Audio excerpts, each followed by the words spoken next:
Kalau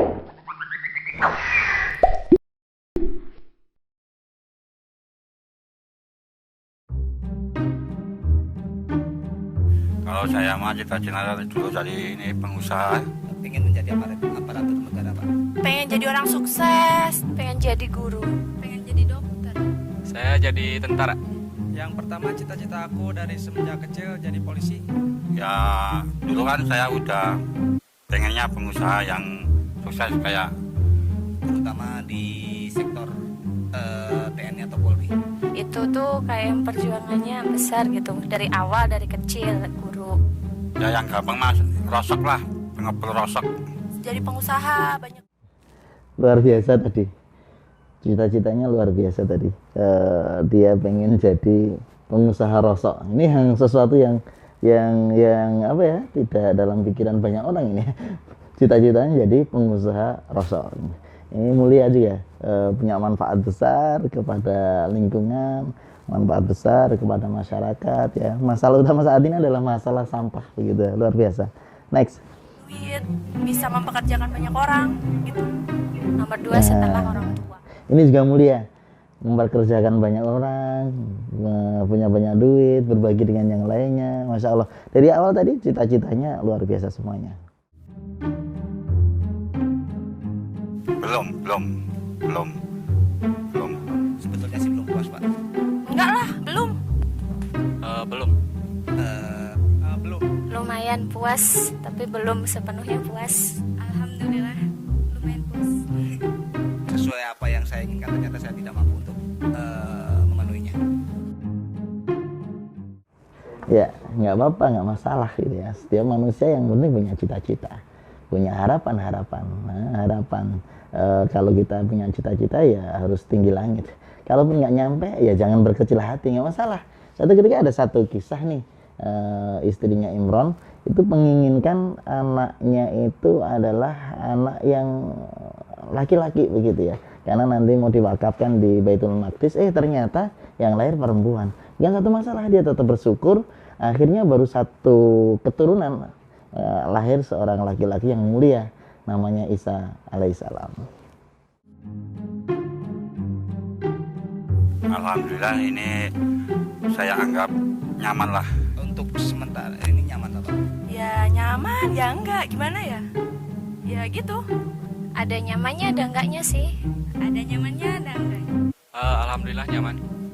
Alhamdulillah nyaman. Karena saya udah menjalani hampir 12 tahun, 10 tahun. Yang bikin nyamannya Luar biasa, 12 tahun. Berarti nyaman, ini nggak usah ditanya nyaman apa enggak ya, nyaman gitu ya. Nyaman nggak nyaman ya harus dinyaman-nyamanin. anak-anaknya. Soalnya saya di sini banyak teman-temannya yang baik. Yang penting dinikmati. Terus itu ada semangatnya juga sih di sini, jadi nyaman.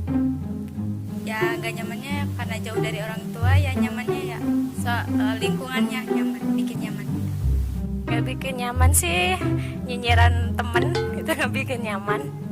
Lihat anak-anaknya gitu, kadang yang nggak bikin nyaman, yang masih kadang umurnya di bawah kita, yang masih labil-labil gitu. Iya, ternyata lingkungan itu bisa bikin nyaman ya. Maka di setiap tempat kita kerja, kita harus bisa beradaptasi dengan lingkungan kita ya, sebaik-baik adaptasi kita. Dan alhamdulillah kalau di sini Mangangking itu yang bikin nyaman ya lingkungan. Nggak bikin nyaman tadi ya kangen sama orang tua, biasa kayak gitu. Sampai bosan, sampai tua. Wow, itu dia. Sampai bosen aja. Satu sisi saya membutuhkan juga. Sampai yang diinginin kepenuhin aja. Sampai sukses. Ya sampai menemukan kerjaan yang baru lagi nanti. Ya sampai bosen, ngerasain capek, nggak mau kerja, pengennya di rumah. Dikiranya di rumah lebih enak.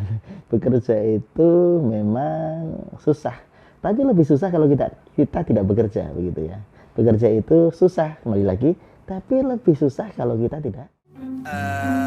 Karena kalau Sesuatu yang pengen dicapai gitu. Insya Allah tahun ini. kedepannya saya keluar dari sini, kemungkinan besar kan saya nggak akan bergerak lagi di bidang Semarang, Pak. Ini masih mau keluar nih.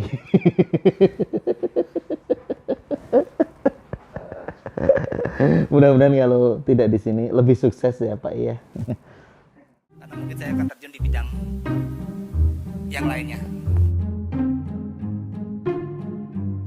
Ya, impian saya ini pengen membahagiakan orang tua sama keluarga lah. Saya ingin membahagiakan diri saya seperti udah nggak kerja. Jadi sekarang kerja itu demi suatu hari nanti, suatu saat aku udah nggak kerja lagi. Jadi sekarang aku kerja buat nanti supaya aku nggak kerja lagi. Ini luar biasa ini. Saya bekerja keras saat ini sehingga nanti saya nggak bekerja gitu ya. Kayak di surga ini ya.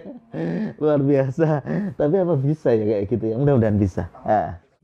Impikan 5 tahun ke depan punya rumah sendiri, Nikah.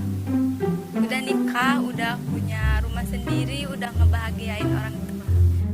terus punya Cita-cita itu harus jelas. Bagus semuanya ini. Jelas. Ini, itu. Gambarannya jelas sekali. Ini luar biasa. Perlu ditiru nih ya. mobil,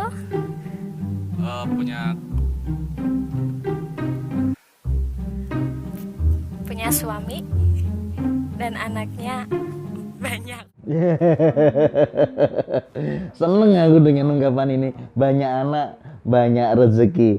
Kalau anak-anak muda sekarang ini seperti ini semuanya, anaknya banyak, berkualitas semuanya, ya ke depan luar biasa.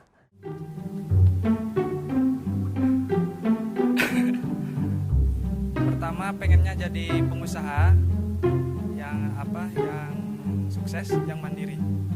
Punya keluarga sendiri, punya cita-cita sudah terwujud gitu.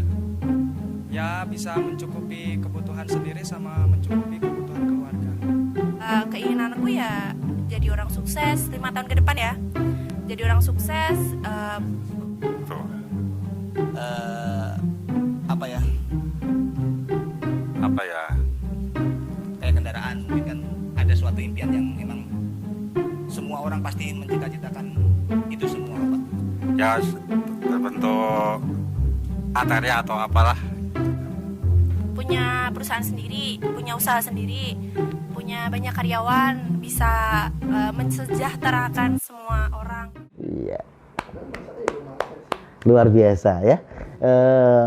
Cita-citanya jadi tadi dia nggak bekerja tapi punya perusahaan yang sudah bisa berjalan sendiri ya.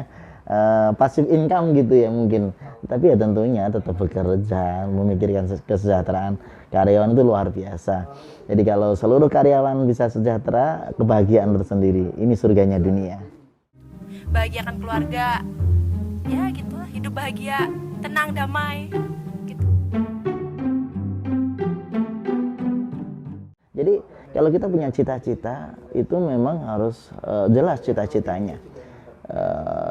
Tidak hanya misalkan kita pengen anak yang saleh, tidak umum kayak gitu, tapi saleh yang bagaimana? Seorang dokter yang saleh ya, atau seorang teknisi yang saleh, atau mungkin anak yang saleh bisa mensolehkan orang lain, berarti guru, ustadz dan sebagainya.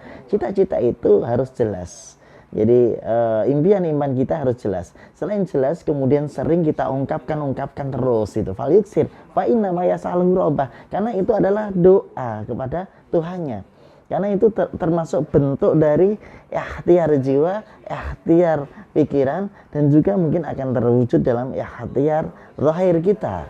Maka kalau kita punya cita-cita harus terus disebut cita-cita itu. Kemudian memohon kepada Allah Subhanahu wa taala untuk bisa merealisasikan cita-cita itu. Namun tentunya kita harus tahu, kadang-kadang kita punya harapan, kadang-kadang kita punya cita-cita, kadang-kadang kita punya keinginan. Tidak semua keinginan kita bisa terpenuhi. Semuanya kehendak Allah Subhanahu wa taala. Jangan sampai tidak sertakan Allah Subhanahu wa taala dengan cita-cita kita. Sertakanlah Allah Subhanahu wa taala setiap kali ingin merealisasikan cita-cita kita, sehingga kemudian menjadi doa kita kepada Allah Subhanahu wa taala. Karena tidak ada yang bisa merubah qadar takdir qada Allah Subhanahu wa taala kecuali yaitu doa kita kepada Allah Subhanahu wa taala. Dan kalau sesuatu itu tidak terpenuhi, kita harus husnudzon kepada Allah ya. husnudzon kepada Allah, karena bisa jadi Allah Subhanahu wa taala akan memberikan gantinya yang terbaik. Atau mungkin bisa jadi setiap cita-cita kita akan tertunda di waktu yang akan datang, atau mungkin si cita-cita kita akan bisa tercapai di surga Allah Subhanahu wa taala. Jadi jangan sampai kita tidak punya cita-cita, jangan sampai kita tidak punya harapan. Dan saya doakan tadi semuanya mudah-mudahan Allah Subhanahu wa taala memberikan yang terbaik untuknya. Assalamualaikum warahmatullahi wabarakatuh.